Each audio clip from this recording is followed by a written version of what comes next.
All right, we're live and they can hear us. They can hear you Uh-oh. now. All right. We died. We didn't win that one. I'm pretty sure we're dead. We're dead. We're dead. They can This just hear person me spent a coughing bunch now. of money on a kill screen. And of course, we didn't get fourth place even. We're so Sadness. bad. The Defender Alphos build. The set build. Yeah, they just had their finished builds and we just couldn't get to ours before the end game. Like 1-star T-Hex and Azur's okay, but I think my gold management was not very good. We got demoted to gold 3.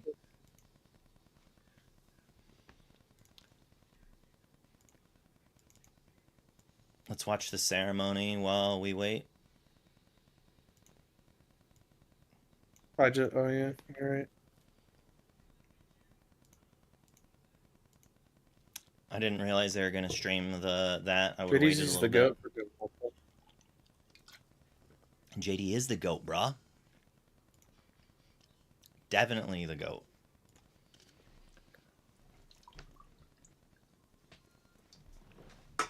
Woo! I'm gonna mute up for a second while we watch this.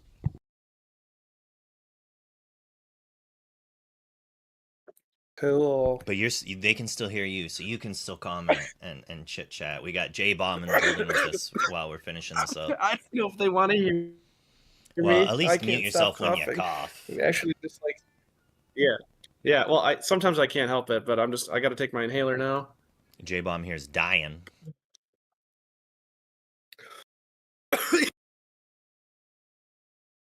I got that one off, kinda. I can't hear. I got to turn it on myself. Yeah, he's out of here as he's leaving. I'm gonna go get some lunch. All right, so I hope you guys can hear me. What went wrong? Yeah, I sure would. Chronicon is a pretty problem. Yeah. But all respect to Dylan. He's like actually an insane player, super well deserved, and I couldn't be happier for him. For sure. Was in your deck building process, I'm so sorry that you are under weather. I hope you do feel better.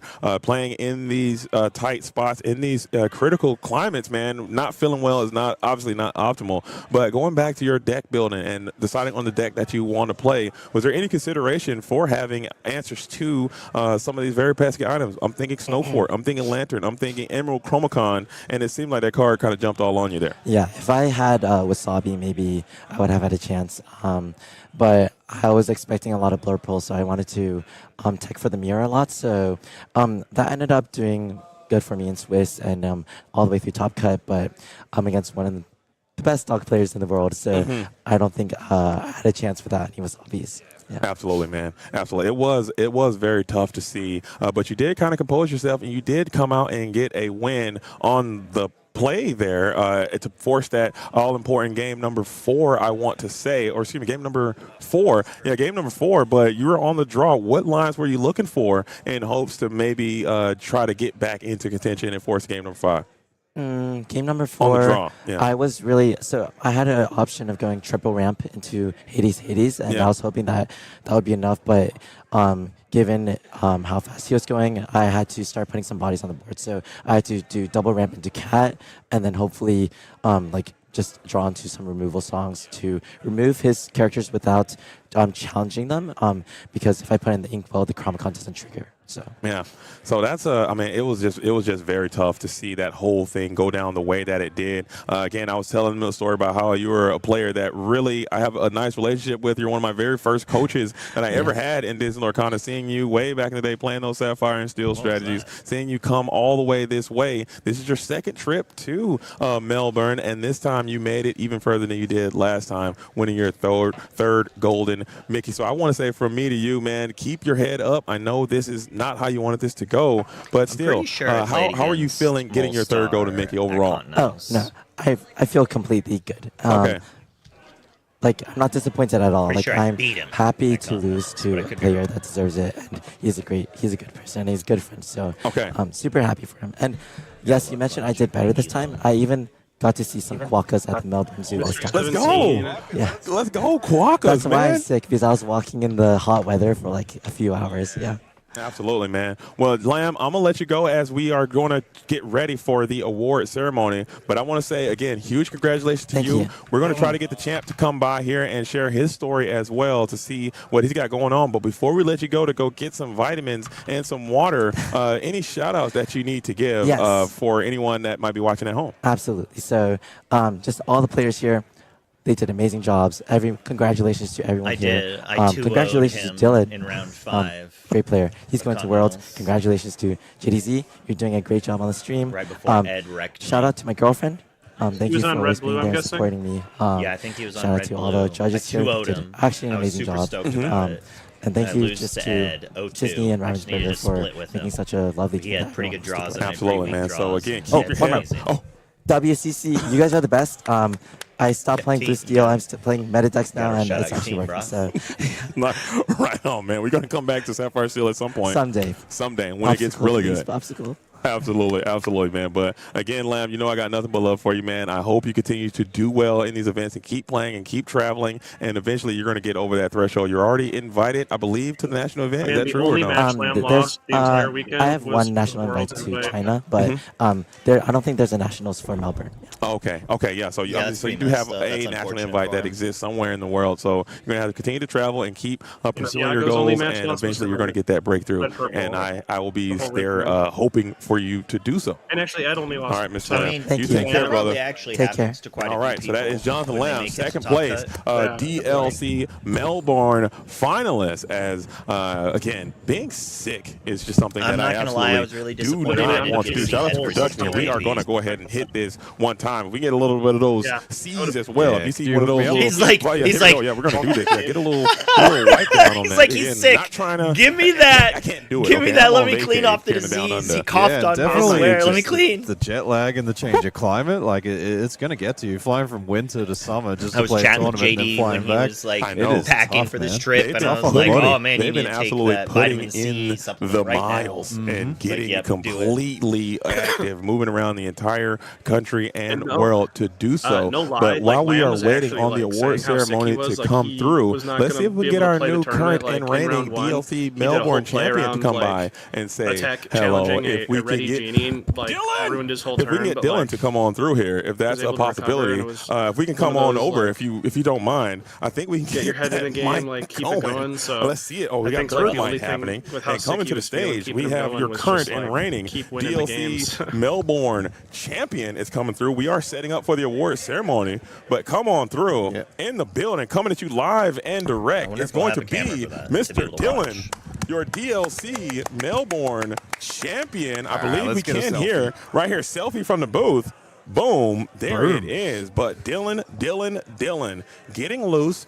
I was getting too late on busy, it. I getting should have grabbed active. my phone and You are taken a now selfie the while they Disney were Lorcana selfieing Challenge and World acting like Champion, I and was you are part of going this. directly to the World Champ or Disney Lorcana Melbourne Champion, and you're going directly to the World Championship. Well, First- he is the world champion too, because basically. 100% win rate from Melbourne onto Worlds. So Oh, we've been if talking I do about that, the week. yeah, that'd be that's how it crazy. works. If you win Yeah. Melbourne, you win Worlds. Right on, man. So I gotta ask, man. He's gotta You play got the dogs. You were Continentals playing before Worlds, masterfully. so- I think he Oh, wait, played this is Melbourne. very well There is in no both of the Continentals. feature So, matches yeah, that we it's saw straight you to perform Worlds. in, and it was Unless just he a showcase cues from of how you Infinity or play if he's that already deck. qualified. How long have you been playing this Amber Emerald Dog strategy, and what is it about that deck that drives you, and why are you playing it?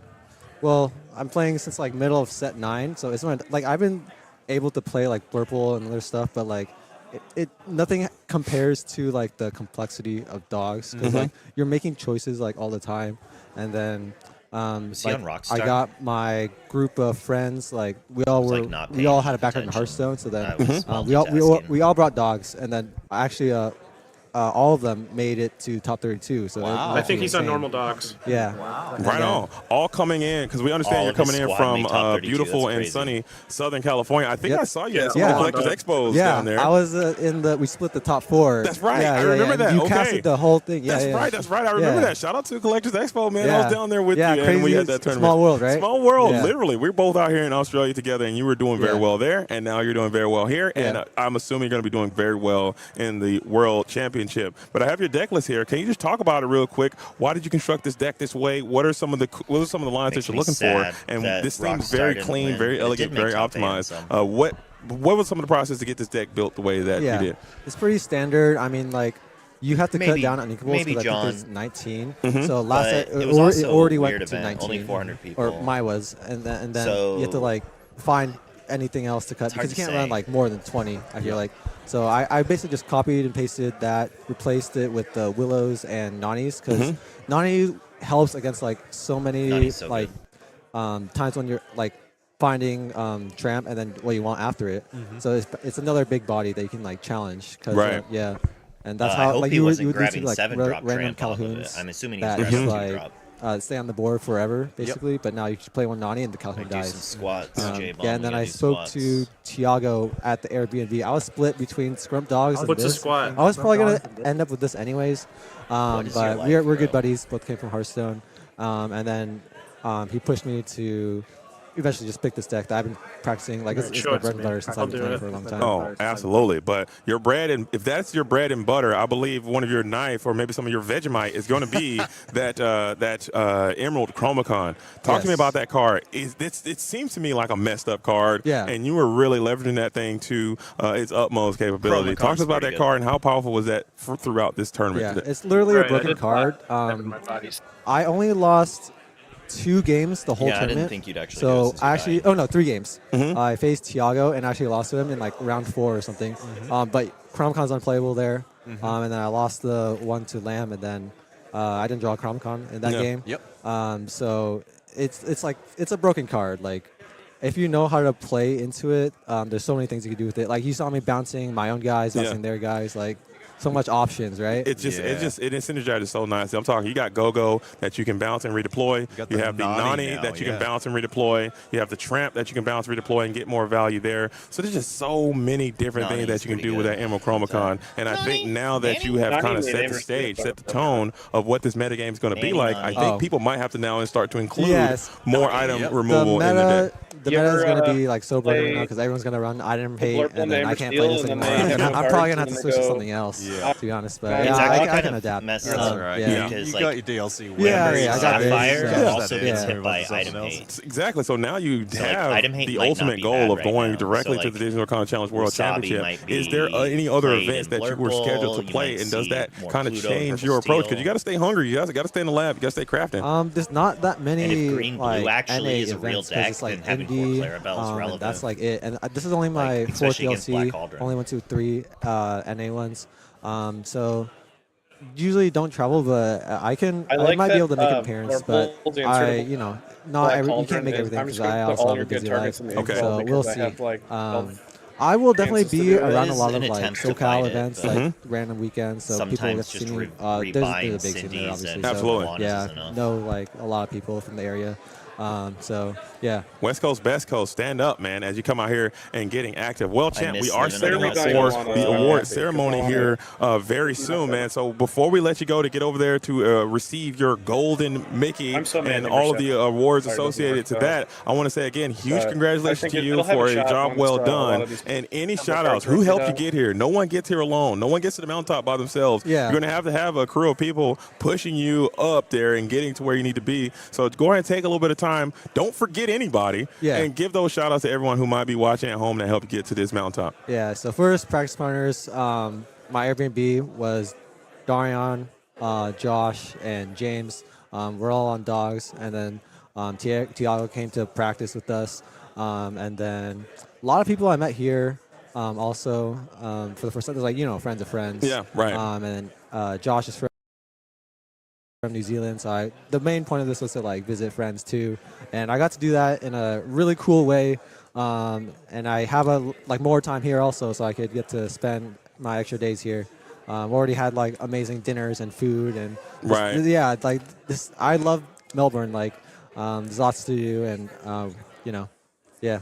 But I got to let you know, it is Melbourne, all right? Yeah. It's Melbourne. Melbourne. Yeah, just You'll just, get just so that. you know, Yeah. I want to make sure that you are pronouncing Melbourne. that name of that city correctly. Just because I'm Australian, so I want to make sure you're accurate, man. But again, so shout out to everyone who helped the new DLC champion get to that spot, man. And again, from me to you, congratulations. We're about to get that golden Well Mickey played. Yeah. in your hand. So with that, we'll go ahead and let you go. I think they're lining up over there to begin to start that ceremony.